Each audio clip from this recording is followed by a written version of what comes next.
And it is really, it's a joy, it's a privilege to be with you this morning. As I said earlier, my name is Jacob Smith. I'm a pastor here on staff, and I'm really just excited to start what is essentially going to be a summer-long study. We are going to be spending time this entire summer looking through the Old Testament, looking at so many historical accounts of men and women who have gone before us, of people who have experienced incredible triumphs along with crushing defeats as they've sought to live and follow the one true God. And we are studying these people. We're looking through these accounts, not just to increase our knowledge, but instead to increase our understanding of who God is and then how we can live today as his people. And so this morning, we're going to be in 1 Samuel chapter 25. If you want to turn there in your Bible or go there on your phone, or we'll have the passages up on the screen this morning as well. But as we study 1 Samuel 25, what we're going to see is the life and actions of a woman named Abigail. And it is an incredible account, it's an incredible story that involves David, the wonderful king of the Israelite nation. He wasn't king at that time, but the Lord had him moving in that direction. But really, in this story, in this account, David is more an object lesson of what not to do, of how not to live as a follower of the Lord. And instead, Abigail is this incredible example of humility, this incredible example of grace, even in troubling times. And this is really important for us. I know it's really important for me because I struggle very often to show grace in all situations. It's very hard for me to love people that I just don't think really deserve it in that moment.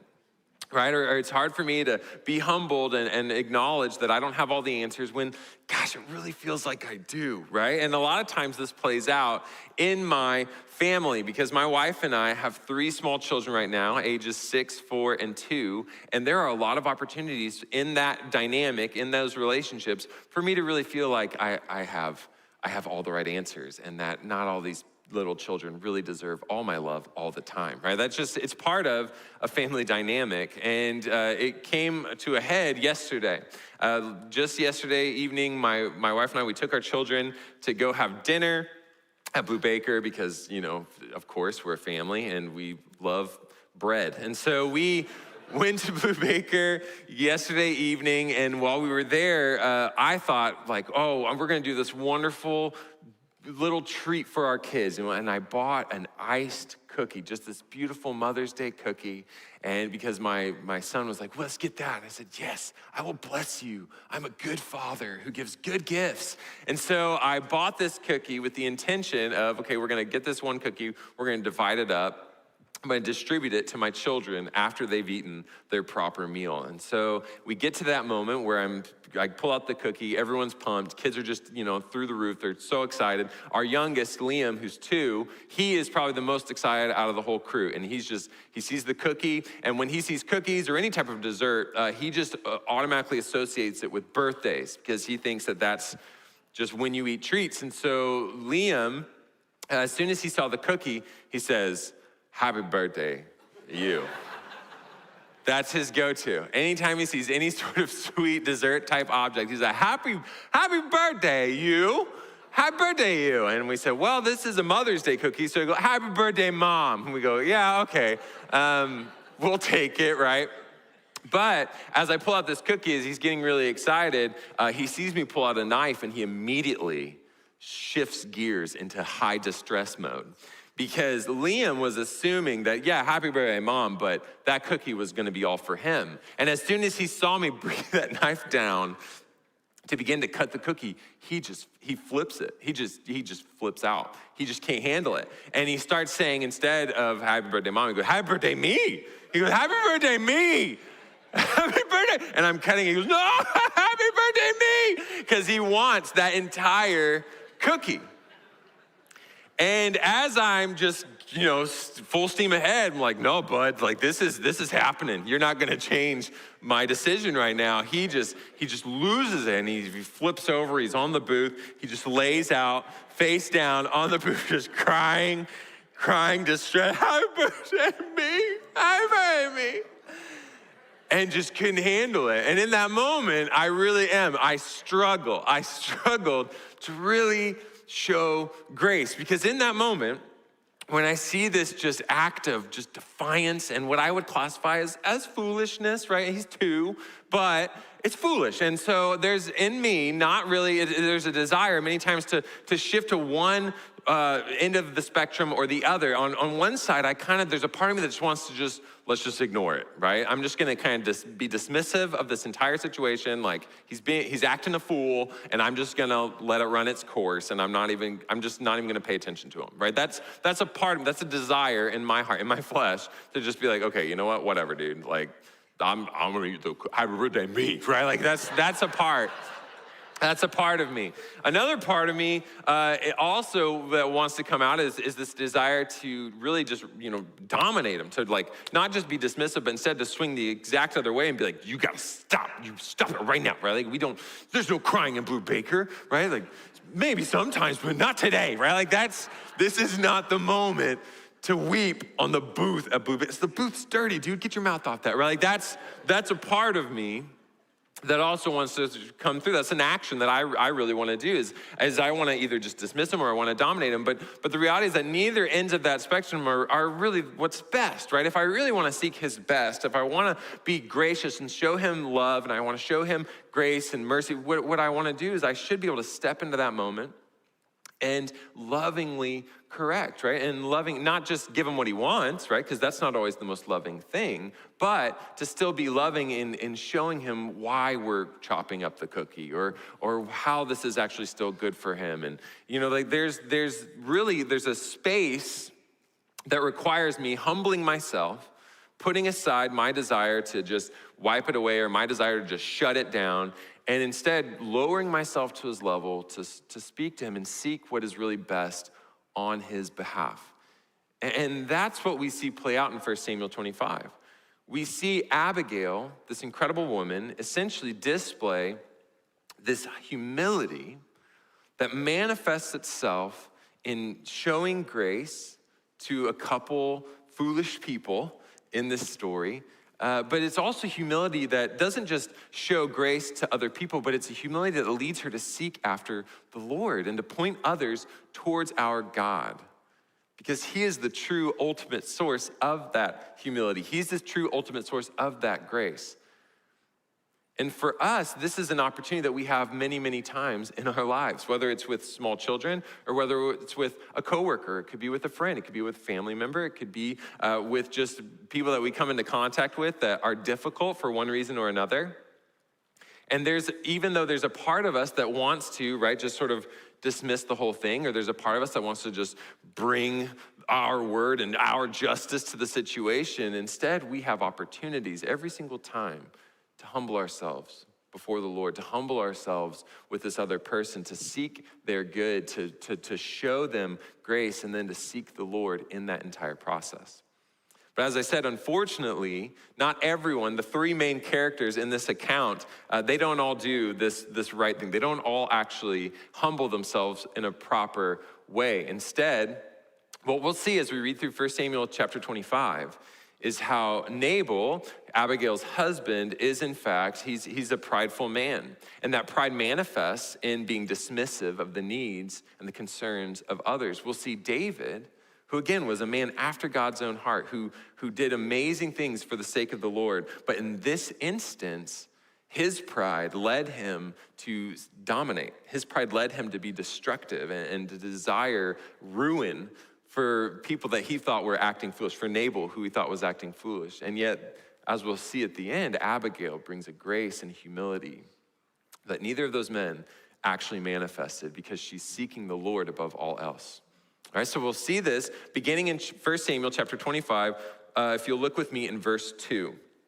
It says that there was a man in Maon whose business was in Carmel, or as some of you may say, caramel. And this man was very wealthy. He owned 3,000 sheep and 1,000 goats. And at that time, he was shearing his sheep in Carmel. And the man's name was Nabal, and his wife's name was Abigail. And she was both wise and beautiful. But the man was harsh, and his deeds were evil. He was a Calebite. Right, so we're setting the scene of these two characters of Nabal and Abigail, husband and wife. And what we know about Nabal is that he's been very successful in this world. He has this huge herd. He has all these sheep, all these goats. And he has a wife, Abigail, who has been, his wife for probably a while, has walked alongside of him. And even though she is wise and beautiful, a gracious person, Nabal is, in fact, we're told, we know, sneak peek, that he's actually very harsh, that he actually was very evil. There was nothing good in him. He was not seeking the Lord. He was seeking his own benefit at the expense of all others. And so that's who we're starting and looking at. And we see that it's a specific season, specifically of shearing time, when they're bringing in the goats, they're bringing in the sheep, and they're beginning to essentially collect the fruit of what they've been laboring for. They're collecting the wool and then these wonderful benefits of having these large herds. And at this moment, verse 4, we see that David heard in the desert that Nabal was shearing his sheep. And so he sent 10 servants, saying to them, hey, go up to Carmel to see Nabal and give him greetings in my name. And then you will say to my brother, so say it to Nabal, peace to you and your house, peace to all that is yours. All right, so the context, the background is that David has set up camp nearby. And what he's doing is he's telling his servants, some of the men of his company, because at this point, he's on the run from the king Saul, who is wrongfully seeking to murder David, because Saul knew that David was God's anointed king, that David was next in line, that Saul's lineage was about to be wiped out because David was gonna step in as the king of Israel because of Saul's unfaithfulness. So David, as he fled, he actually gathered around him a large company of men. He gathered all these really tough dudes. We call them his mighty men, who were they were soldiers. They were strong. They were courageous. They were gathering with him and following him because they recognized that, hey, David is actually the true king, or he's the anointed king of Israel. And so we're with him. And so what happened is they were setting up camp nearby to where Nabal was, and what they were doing, what was very common in that day, was for a group of men like that to actually protect the neighboring farmers and ranchers and whatnot. And so what David's doing is he's sending servants to Nabal because he has actually been aware of Nabal, and he knows that Nabal has all his flocks. He knows that he's got these sheep. And so he says, I want you to go to tell him, hey, peace to you, shalom, right? We hope that all is well. We want all well with you. And if you'll keep reading, in verse 7, it says, so this is, again, he's saying, this is what you need to communicate to Nabal. Now I hear that they are shearing sheep for you. And so when your shepherds were with us, we neither insulted them nor harmed them the whole time they were in Carmel. So ask your own servants, and they can tell you. May my servants find favor in your sight, for we have come at the time of a holiday. So please provide us, your servants, and your son David with whatever you can spare. So you see, David and his men, they had actually been protecting, again, very common practice, they'd been protecting Nabal's flocks and herds and his servants. So protecting them from natural disaster, protecting them from like bears or mountain lions or these predators that could be coming in that would be hard to handle for a simple shepherd. But also they were there as a protection against evil men, evil people who maybe were bandits or people that would come in and steal or kill. And so David's saying, hey, we've been protecting you. We've been at peace with you. Ask your servants. They can attest that we have lived at peace with you and we've sought your good for all this time. And so now we're coming to you in a time of holiday, and we would ask you to provide for us whatever you can spare. You see, the common practice of if someone was taking care and kind of being kind and gracious and taking care of your flock and protecting your people, your servants and your sheep, what you would do is at these moments like shearing time, you would in fact give them a little something, right? Essentially, it's like a tip. You'd kind of tip them like a waiter gives just amazing service. They bring you so many napkins. 2 straws, wow. And so what do? You tip. You say, wow, I really appreciate what you've done on our behalf. In the same way, so David's saying, I want you to go to Nabal, I want you to shake that tip jar. Well, hey, it's pretty good that sheep's looking really good over there, right? Like, anything you want to offer him? Maybe give him a little pinch of wool or something, right? And so David's asking for this provision. And so David's servants, they go. Verse 9, they went and they spoke all these words to Nabal in David's name. And then they paused, which is one of my favorite statements in all of Scripture, because what it is it's setting up for us, it's setting us up for what is probably going to be a terrible reaction by Nabal, right? They're saying, hey, this is what we want to share. And then they all just sort of stand there in silence. See how uncomfortable that is, right? And it's because it's foreboding. And sure enough, Nabal responded to David's servants. And he said this, who is David? Who is this son of Jesse? This is a time when many servants are breaking away from their masters. So Nabal is essentially being just a meanie head. He knows exactly who David is, right? David is out there with hundreds of men. Nabal is aware of who David is, of what David's been doing. This is not a question asked out of true ignorance. This is a question that is meant to be very dismissive. To say, who's this guy? Who do you think he is? Son of Jesse. And then he slips in this little dig. He says, oh, wow, this is a time when many servants are breaking away from their masters. In other words, he's questioning David's loyalty. He knows that David's running from Saul. To be fair, Nabal might not know the whole story about how Saul has vowed to kill David. He's probably aware, but we don't know. But he's pointing out, he says, wow, so you used to be in the king's court, and now you're just breaking away, huh? Wow, lots of people just not loyal these days, huh? Oh, well, what a society we live in today, right?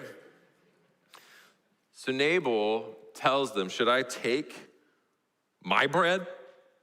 Should I take my water, my meat that I've slaughtered for my shearers and give them to these men? I don't even know where they came from.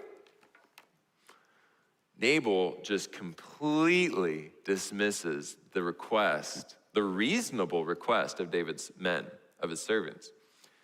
Nabal is just full of himself, and he's full of pride, and he's saying, I don't owe you anything.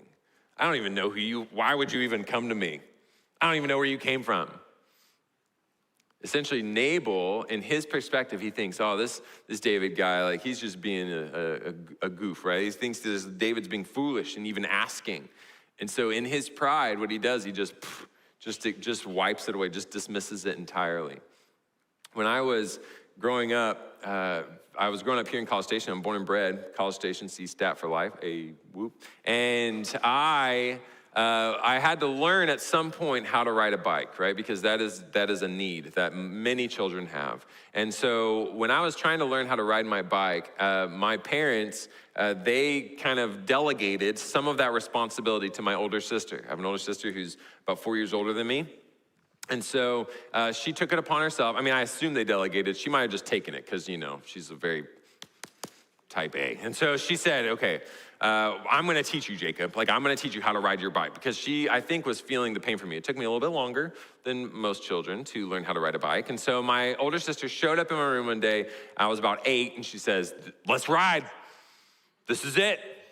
We're going to do it. You're going to kick those training wheels, and we're going to learn how to ride a bike like a man. And so I said, okay, I'm ready. I'm 8. You're right. I need to be a man now. And so I followed my sister outside. She begins the process of, guiding me and giving me pointers of, like, stay on there, balance, right? Hold the handlebar, don't look at me, right? And so she's kind of teaching me, guiding me, and I'm begging her. I'm like, okay, don't let go, don't let go. She's like, I won't, not until you're ready. And so we go up and down our street a few times. I feel pretty confident. I say, okay, you can let go. She goes, great. And so she pushes me off. I think, oh, wow, and I crash over immediately. Skin up my knee, I'm bleeding, all right? There's blood now in the process. I'm thinking, maybe it's time to call it quits, maybe just learn my lesson, go inside. And my older sister says, nope, just get back up on that bike. I'm like, but Tracy, it hurts. She goes, get on the bike. So I get back on the bike. She starts pushing me up and down the street. I tell her, okay, please don't let go. Just please, let's take a few more times. Just please don't let go. She goes, yeah, sure. And then she lets go. And I immediately fall over. And this time I hit my arm. So my arm is now bleeding. So there are 2 points of injury on my body, on my little 8-year-old body, and I'm losing blood at an alarming rate. But my older sister, she comes over, she goes, "You gotta get back on the bike, Jacob. Man up, son, right? You gotta get on that bike." I said, okay. And so I get back up on the bike and begin to really wonder if this is the best time, if the Lord really designed me for bikes. I'm like, I can walk, right? I can just walk places. Eventually I'll drive, like I don't need this. But my sister, she was insistent. She goes, "You need to ride the bike." And sure enough, we actually start going up and down the street. I'm learning. I'm getting the hang of it. I'm keeping my eyes forward. I'm keeping my hands where they need to be. I know how to brake. And I'm feeling really, really good. And I say, "Hey, Tracy, you can let go of me." She goes, "Okay."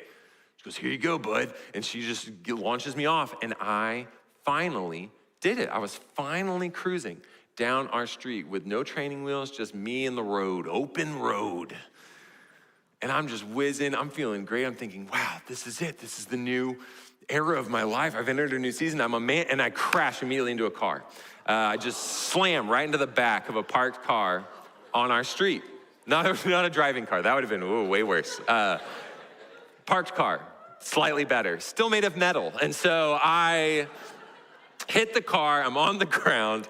At this point, I'm scraped up. I already had a couple injuries. I think I'm bleeding at another spot now. I remember just my knee was I still have a scar, so this is real, right? And so I'm bleeding profusely. I'm just on the ground. I'm looking up at the heavens. I'm thinking, this is it, right? Like, I guess I had a good run, this is fine. And my sister, I vividly remember her coming and standing over me and looking down at me, laying on the ground.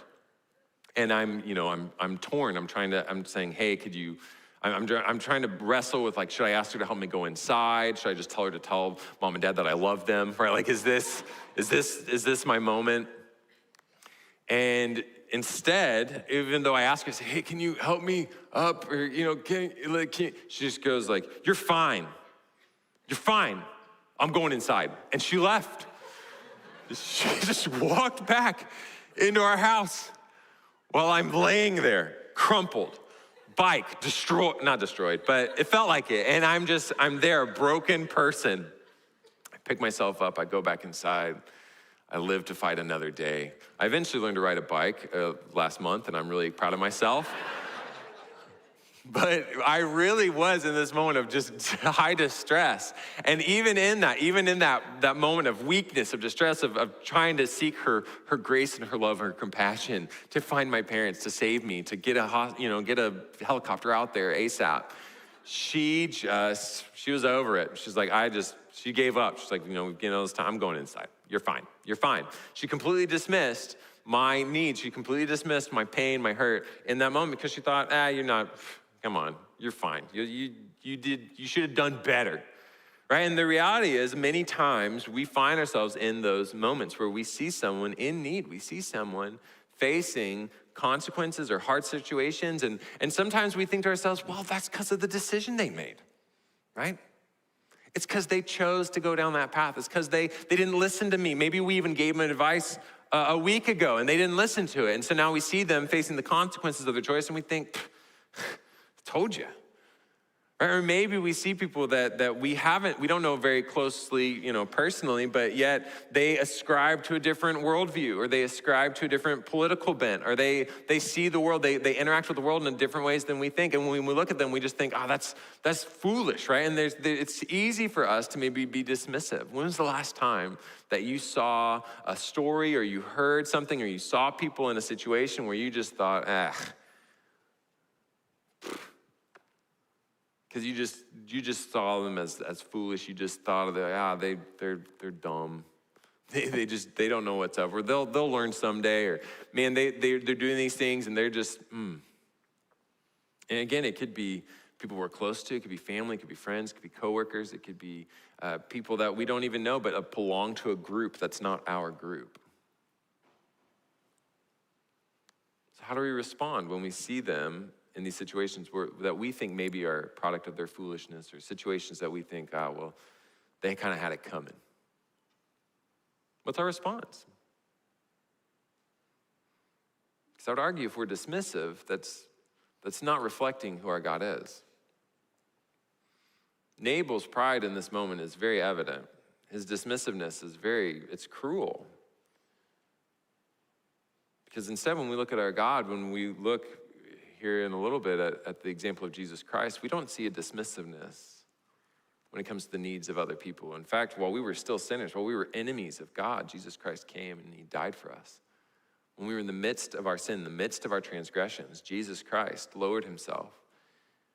He did not dismiss us as lost causes. Instead, he stepped into our world. He stepped out of heaven and onto earth to live a perfect life that none of us could live, to die a death that we all deserved.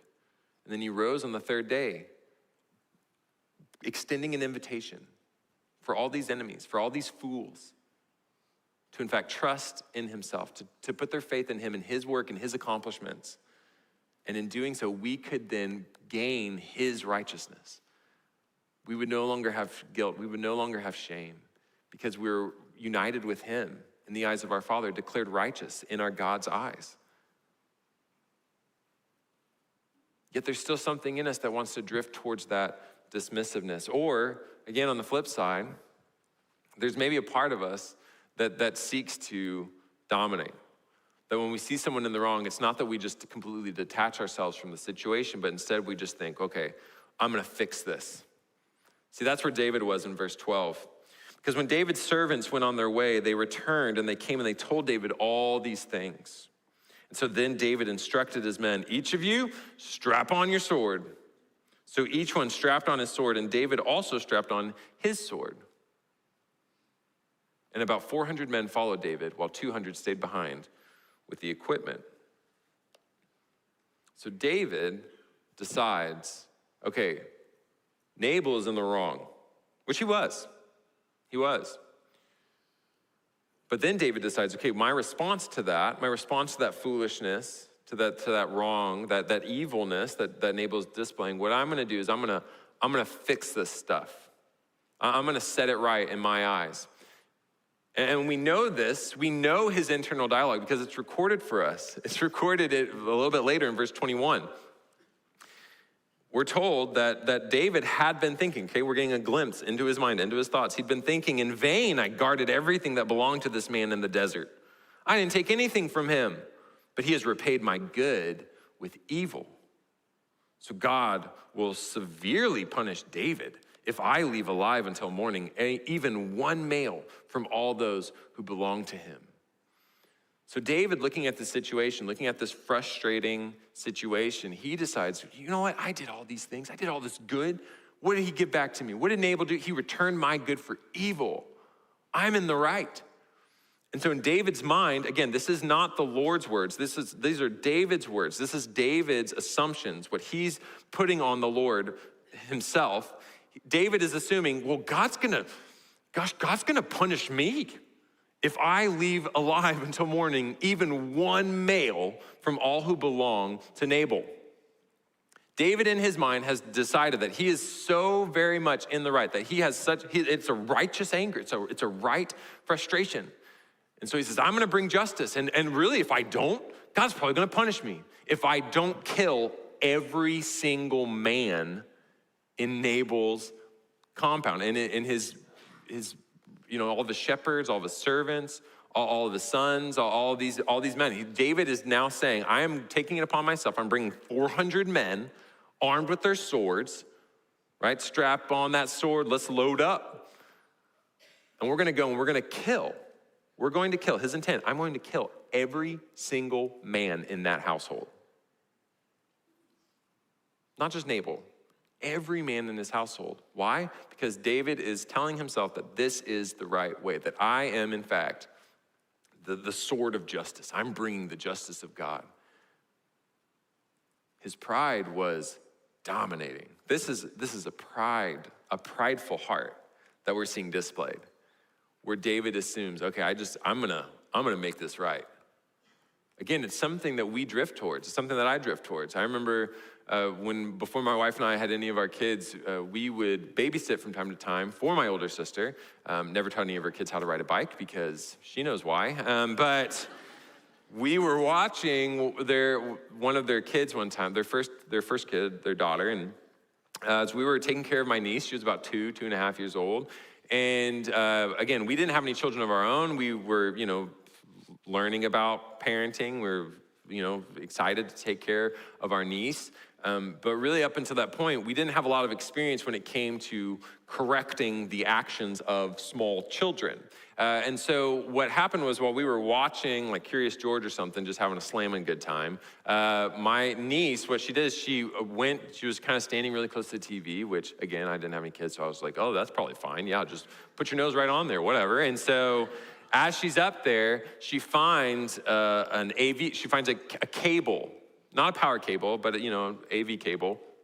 And she just decides, she's 2, she's like, oh, this looks delicious. And so she starts chewing on it, facing the TV. It takes me a moment to recognize what's happening.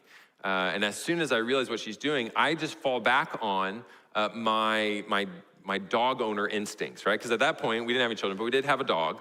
And so I knew, okay, when my dog misbehaves, I have to step in, I have to make things right in a way that exerts my authority as the alpha. And so in that moment, my sweet, teeny tiny 2-year-old niece chewing on a little cable, it's not gonna hurt her. I know that now.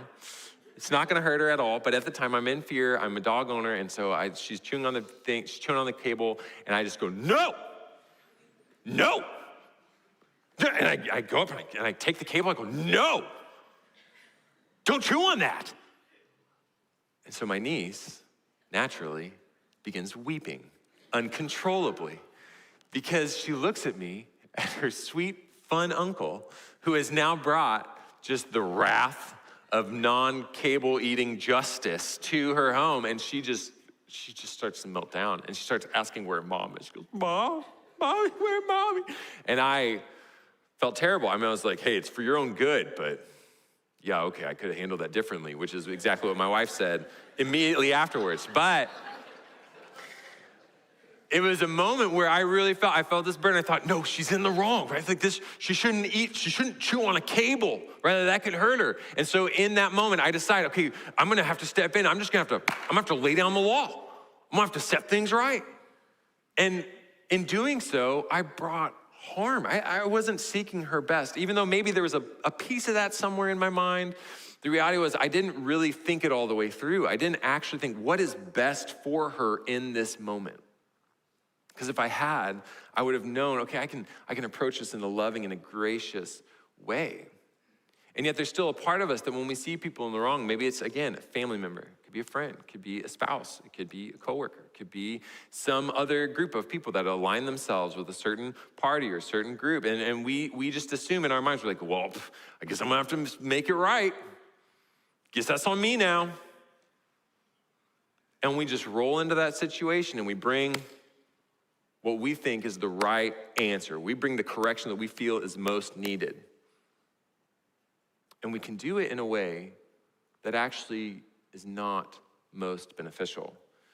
Now, should we, as followers of God, should we as brothers and sisters and mothers and fathers and sons and daughters, should we approach people and have hard conversations at times? Absolutely.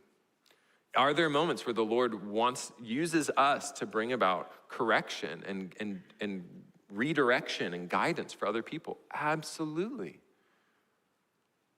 But we have to approach those moments, we have to approach those conversations at the right time, in the right place, in the right way. For David, he was not considering that. David saw what he recognized as a legitimate injustice. But his approach is really rooted in his own pride. And that's something that I can say pretty confidently because that's exactly what Abigail tells him. When Abigail shows up on the scene, when Abigail comes and meets with him, we see her lay out what is in fact the right way to approach the situation. She lays out what is actually a better reflection of the Lord's heart in this hard, difficult injustice. Verse 23, we see that Abigail saw David, and she got down quickly from the donkey. She threw herself down before David and bowed to the ground. And so falling at his feet, she said, "My Lord, I accept all the guilt, but please let your female servant speak with my Lord. Please listen to the words of your servant. You see, we jumped over some verses earlier where we know that Abigail was told by her servants of what was going down, that Nabal had dismissed David, that he turned away the servants, and Abigail, when she heard that, she was like, that's not good. She recognized the injustice just like David did. And so what Abigail did, she then told her servants, said, okay, we got to load up. And so they get all these supplies, all these provisions, and they start to ride out to meet with David because she knows that Nabal handled it incorrectly. And so she says, we've got to set things right. And so she sees David coming in from the wilderness, coming in from out in the desert with 400 dudes at his back. And as soon as she sees him, she falls down before him and she accepts all the guilt.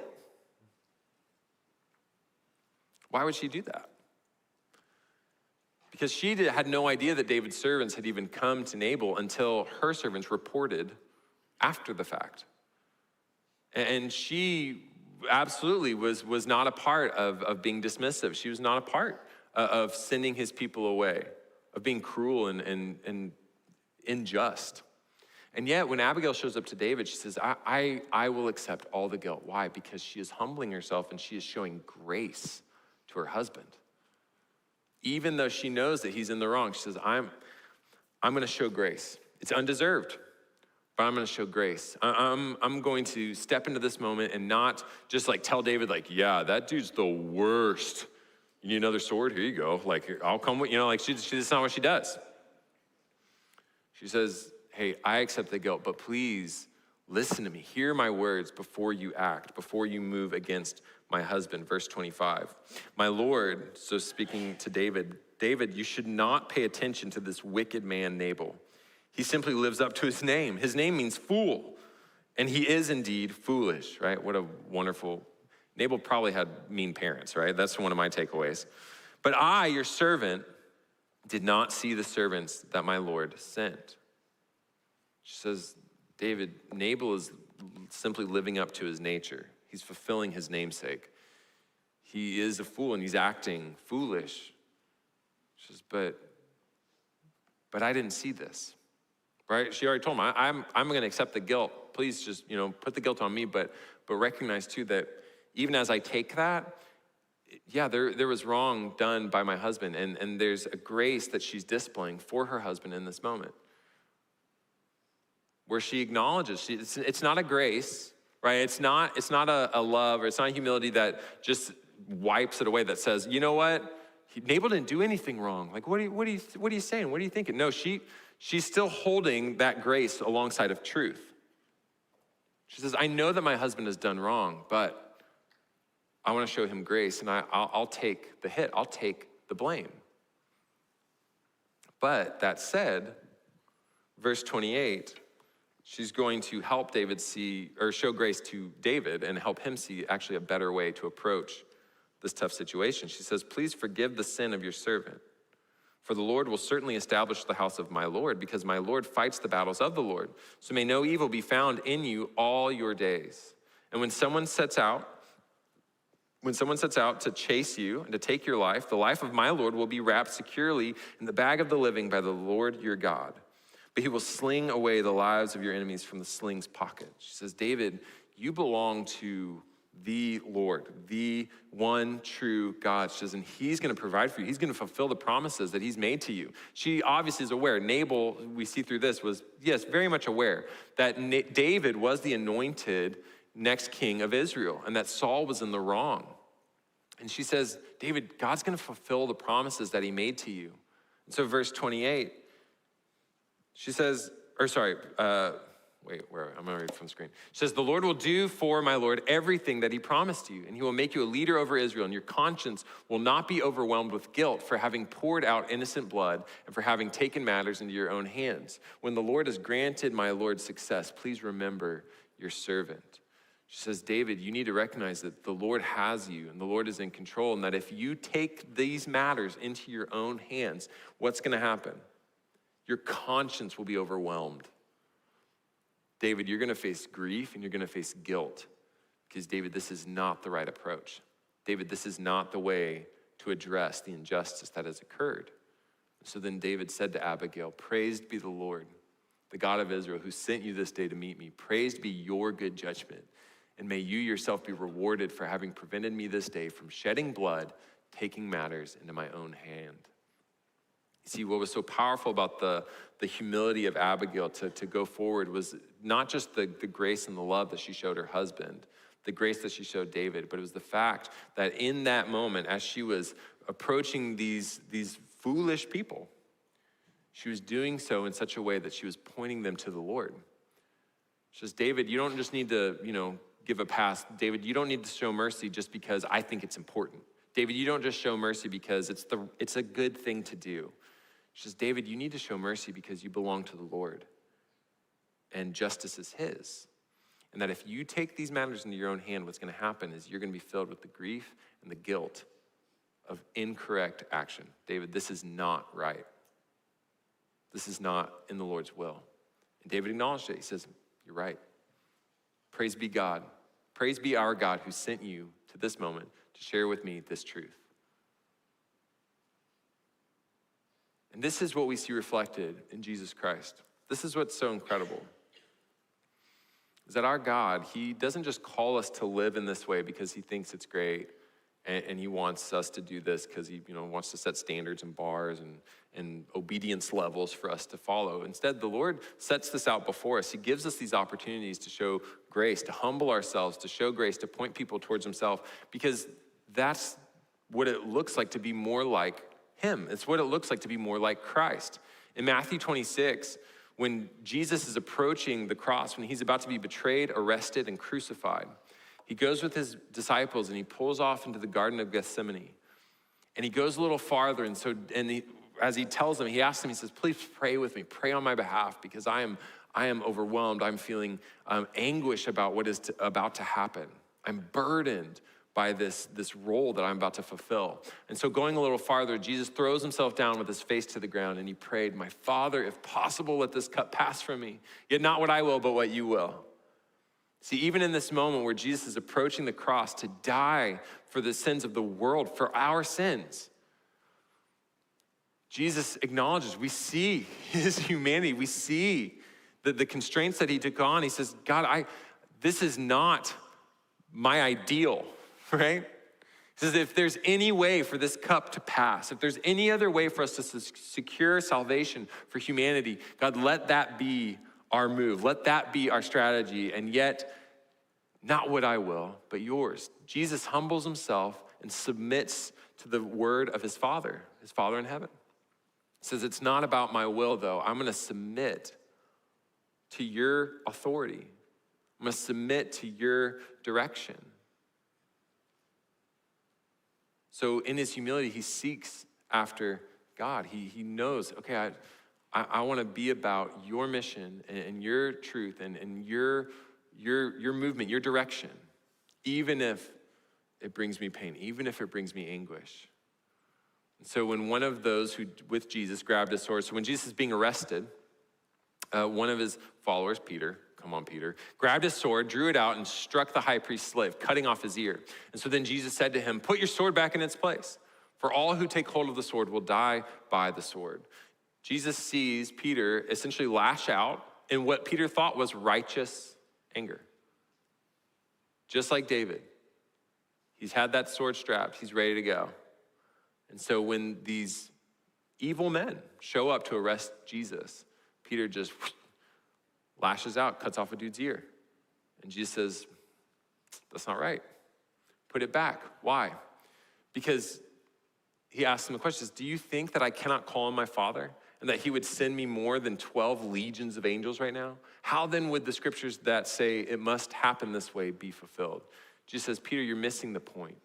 Right now, it's not about me avoiding pain. It's not about me avoiding suffering. He says, instead, right now, Peter, what this is about is fulfilling the scriptures, the prophecy that pointed to the one who would come and take away the sin of the world, the one who would come and write a new law, who would transform your hearts, would transform your minds. Peter, this is the moment that's about me showing grace to the world that does not deserve it.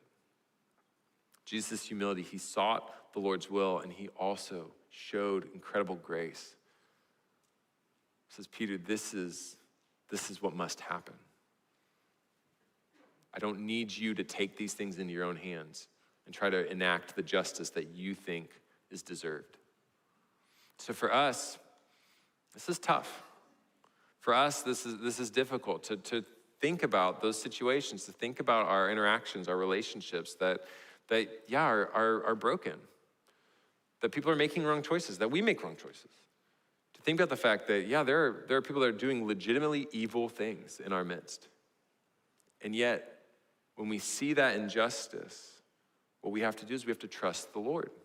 And sometimes, does that manifest in decisive action? Absolutely. Does God use us to bring about justice in this world? For sure. But we need to be a people who are looking to him at all times, who are trusting in him always, in every situation, going before him and asking, God, what is it you would require me to do? How do I move into this situation? How do I humble myself before you and your will? David never did that. He just strapped up, rolled out. Peter didn't do that. He didn't ask Jesus what was up. He just lashed out. So for us, I'm not sure where you are. I'm not sure where the Lord is using you, where the Lord is testing you, where there's trial and frustration and maybe foolishness around you. But what I do know is that our God has a plan. He has a purpose. What I do know is that our God won't waste that difficulty. He won't waste that trial. Instead, he can use it for his own glory, for our good. So as we enter back into worship, as we sing one more song to our God, as we worship him, my encouragement, my prayer for us is that we would come before the Lord in humility, that we would pray for those who have hurt us, that we would pray for our enemies as Jesus told us to, that we would ask the Lord to help us see the difficulties around us as opportunities to deepen our faith in him.